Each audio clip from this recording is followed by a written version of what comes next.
Hi friends, ఈరోజు మనం జామున్ ఏ విధంగా ప్రిపేర్ చేద్దామో చూద్దాం.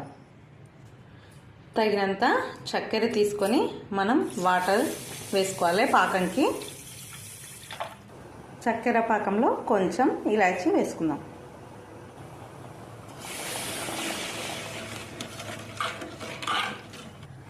పాకం రెడీ అయ్యే వరకు మనం జామున్ని డీప్ ఫ్రై చేసుకుందాం. మనం జామున్ని బాగా బ్రౌనిష్ కలర్ వచ్చే వరకు బాగా డీప్ ఫ్రై చేసుకోవాలి. సన్నని మంటపై ఉంచుకోవాలి.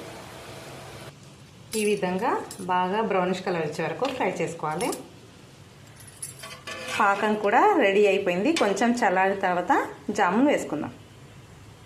పాకం చల్లారిపోయింది. వీటిని మనం పాకంలో వేసుకుందాం. అందరికీ నోరూరించే జామున్ ప్రిపేర్ అయిపోయింది. నచ్చితే